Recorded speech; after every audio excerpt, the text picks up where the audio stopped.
Bom, gente, essa série que o Grupo Política e Tributação vem desenvolvendo aqui no canal já conta com cerca de 3.000 visualizações. Eu não esperava que fosse ter tanto sucesso, mas que bom que vocês consideram tão importante assim, tal como eu considero, a Justiça Federal.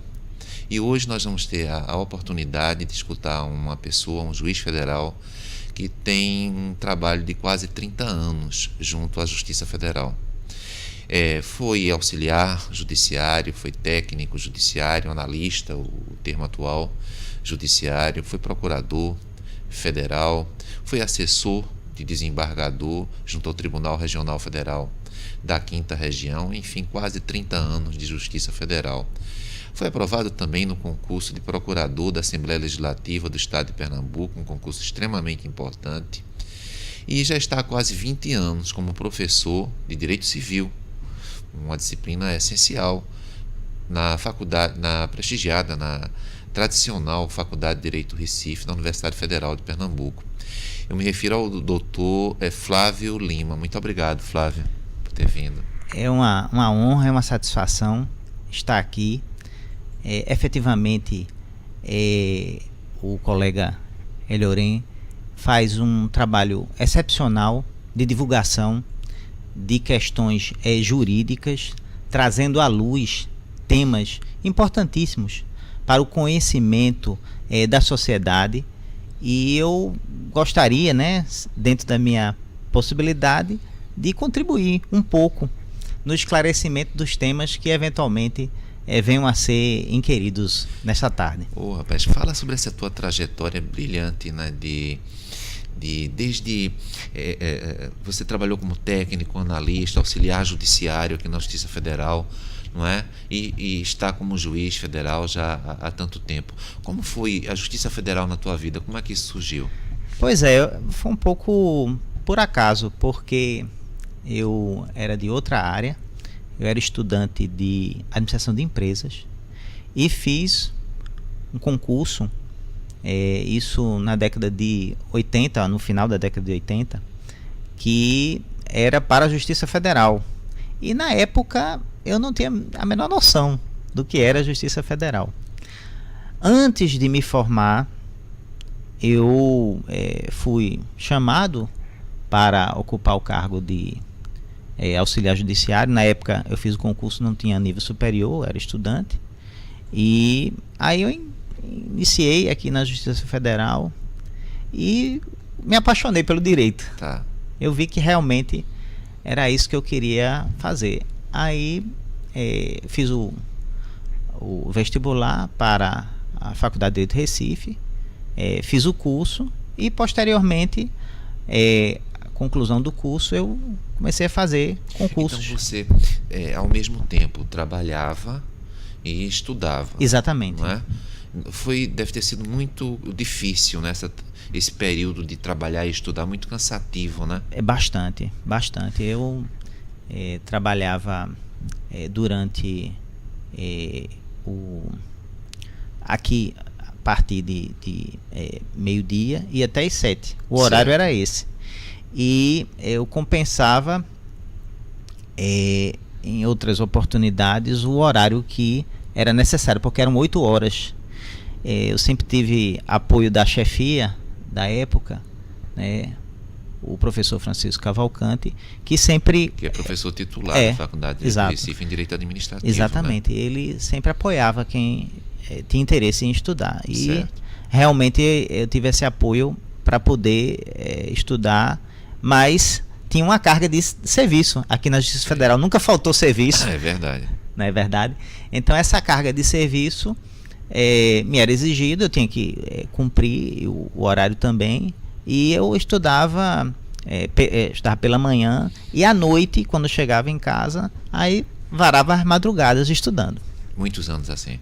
Até a conclusão do curso, e posteriormente estudando também para os concursos, né? Você também foi aprovado na Procuradoria da Assembleia Legislativa do Estado, que é um concurso muito procurado, muito significativo, inclusive, porque a pessoa sendo aprovada não vai ao interior, não é isso? É verdade. Estado de Pernambuco, eu estou me referindo. É verdade. É um concurso que é um cargo que faz parte da Procuradoria do Estado, sendo que era a Perfeito. Procuradoria do Estado especializada e lotada na Assembleia Legislativa.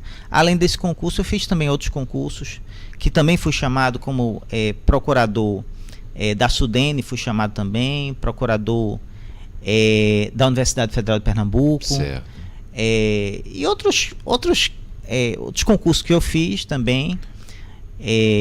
Agora, quando eu fiz o concurso para procurador... Deixa eu entender isso. Todos cargos tão importantes, né? Procurador da universidade, procurador da SUDENE, procurador da Assembleia Legislativa. E por que o concurso de juiz federal? Eu penso que você tem que se sentir vocacionado para ser juiz. Eu acho que ser juiz implica uma decisão de vida. É muito mais do que você ter um cargo prestigiado. Você tem que abdicar dos seus finais de semana, você tem que abdicar de muita coisa para você cumprir bem o seu papel de julgar, de decidir a vida de outras pessoas. Sim. Então é algo que você precisa estar preparado do ponto de vista técnico e também do ponto de vista emocional, sim, psicológico, para desempenhar esse papel. É algo que você não deixa de ser juiz quando você está em casa. Não deixe de ser juiz no final de semana.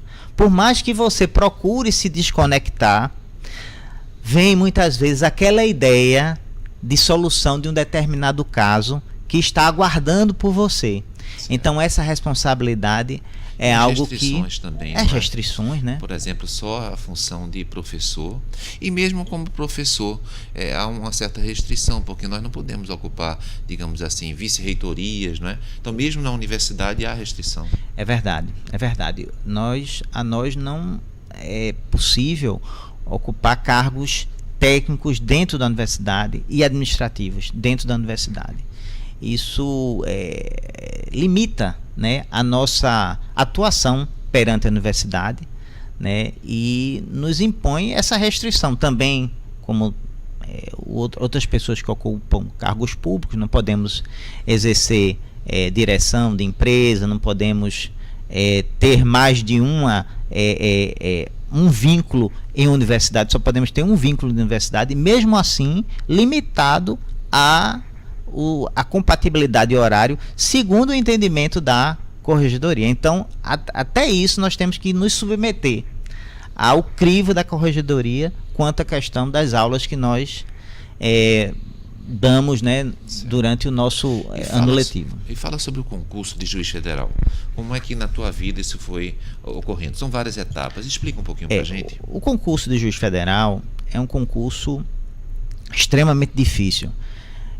Aqui na Quinta Região é um concurso que eu posso falar porque eu me submeti ao concurso aqui. É um concurso muito duro, muito pesado. O concurso a que me submeti foram mais de 3.000 candidatos. Certo. Né?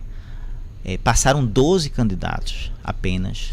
É interessante perceber esse número. 3.000 candidatos com 12 aprovados. 12 aprovados, certo? É um concurso em que você começa com uma prova objetiva, e aí já tem um número limite de aprovados nessa etapa. E essa prova objetiva encampa quase todas as disciplinas do curso de Direito, não é? Exatamente. Perfeitamente. Quer dizer, não adianta a pessoa ser especialista em Direito Penal. Não adianta. E não adianta você ser bom apenas na prova objetiva. Eu sei. Porque durante o certame você vê às vezes candidatos que vão muito bem numa determinada etapa, mas não conseguem lograr êxito ao final.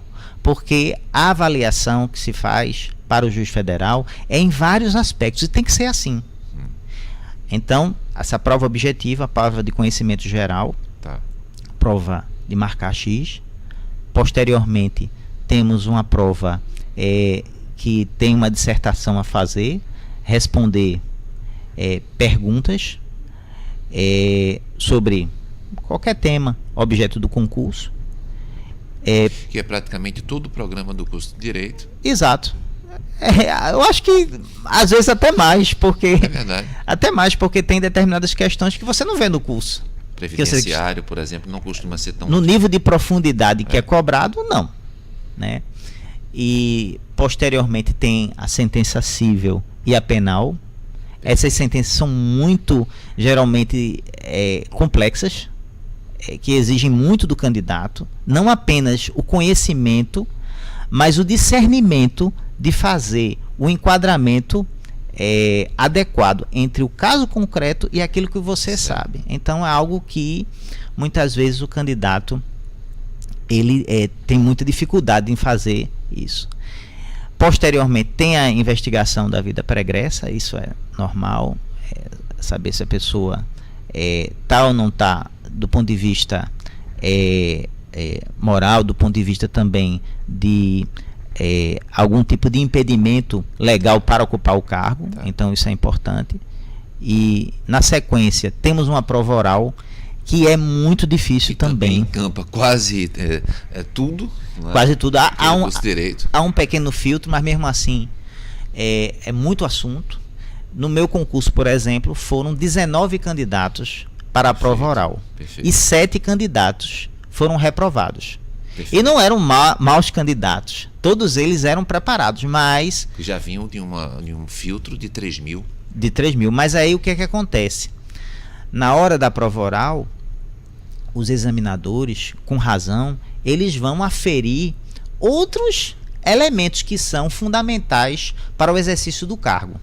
A questão da estabilidade emocional, a questão da velocidade de raciocínio, a questão da, vamos dizer, capacidade de rápido enquadramento jurídico diante de uma situação que é colocada pelo examinador. Então tudo isso é examinado naquele momento, né? Até mesmo a postura do candidato talvez possa ser objeto de enquadramento ali, se ele está respondendo num tom adequado, se ele não está agredindo a banca. Certo. Então já houve casos em que o examinador bateu boca com a banca examinadora e acabou o examinado, exato, bateu boca com a banca examinadora e infelizmente não logrou êxito por conta disso. Então a estabilidade emocional é muito importante. E mesmo depois da prova oral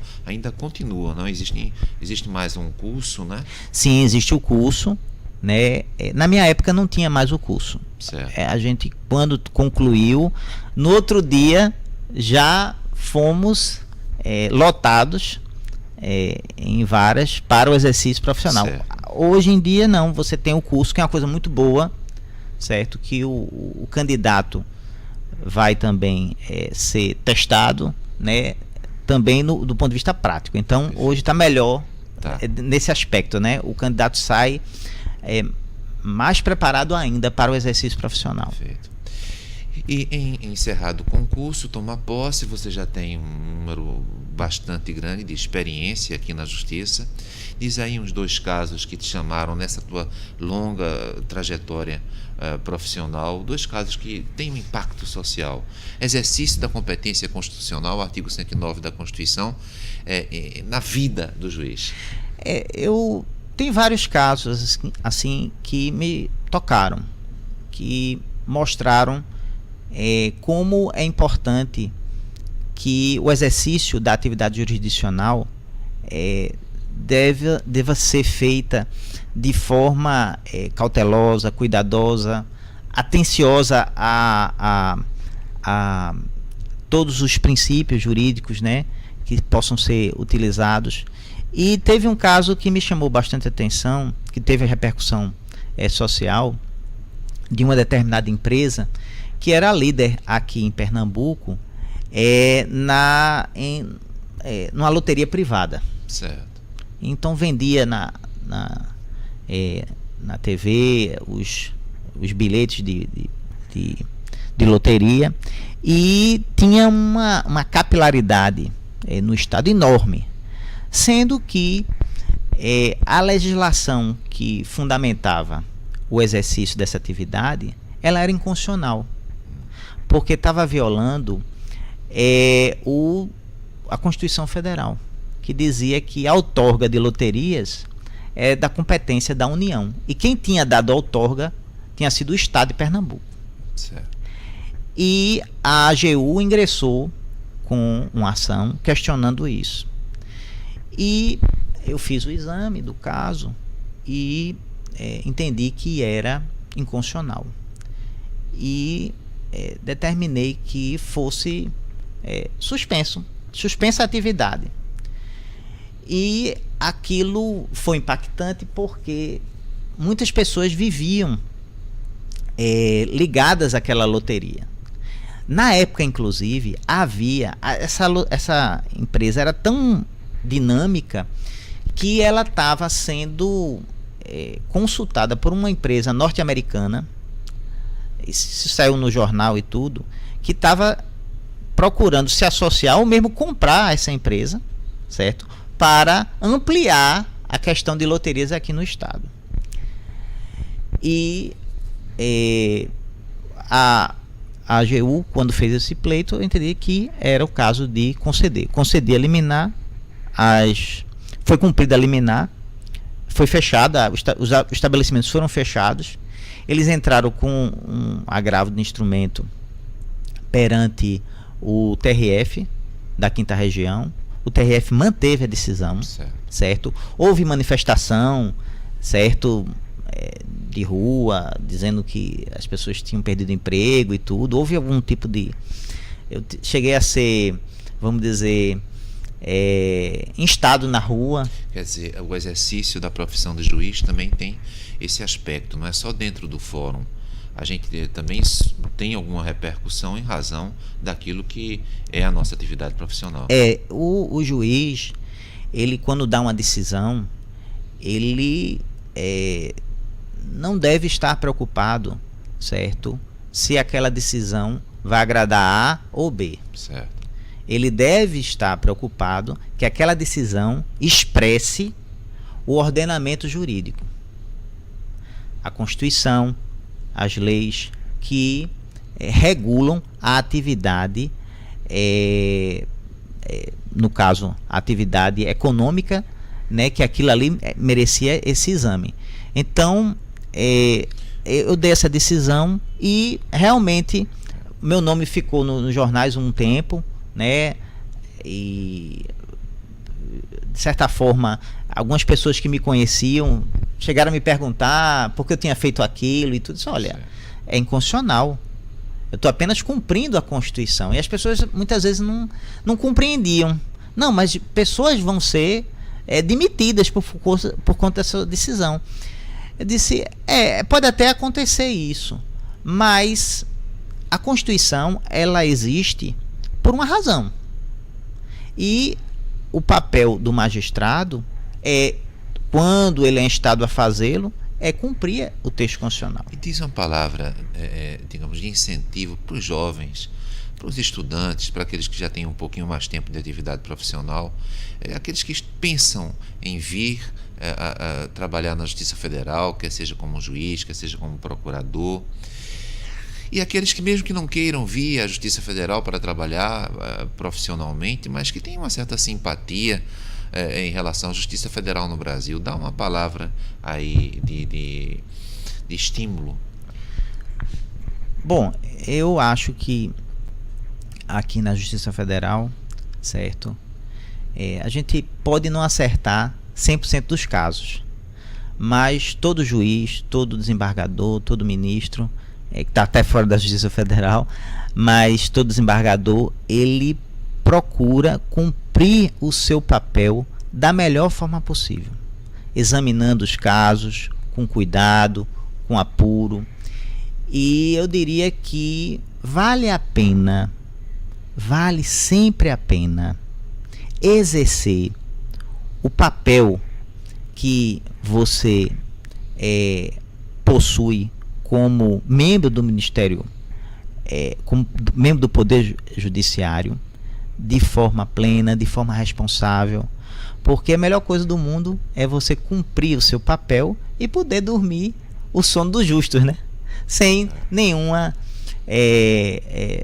dificuldade. Então, eu sempre procurei, como os meus colegas, todos os colegas, procuram desempenhar o papel da melhor forma possível, né? Dando aquela decisão quando estão convencidos que aquela decisão é a melhor decisão possível. E sempre estudando, não é, Flávio? Sempre estudando. Isso é uma coisa muito importante, porque muitas vezes as pessoas pensam, não, passou no concurso de juiz, está com a vida feita. E não é bem assim. Não é bem assim. Você tem que estudar sempre. Sempre tem que estudar. Sempre tem que se preparar. Porque muitas vezes, quem está ali, você está fazendo uma audiência, você está numa sessão, são advogados, são procuradores, que também estão estudando. Então você tem que dar a resposta na hora correta, e mesmo em situações até mesmo de tensão. Você tem que resolver aquela situação numa situação que aparentemente você só pode resolver se você estiver muito seguro. Olha, Flávio, muito obrigado por ter atendido ao meu convite e por estar aqui conversando conosco. Tá, é uma honra, é uma satisfação.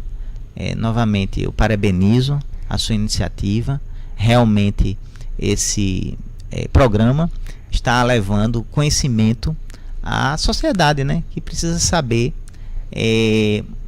que a atividade jurisdicional é uma atividade difícil, mas é gratificante. É gratificante você estar fazendo, né? Está prestando aquele serviço da melhor forma possível. Muito obrigado. Muito obrigado, Flávio. Grupo Política e Tributação. Não esquece, grupo registrado no CNPq desde 2004. Obrigado, gente.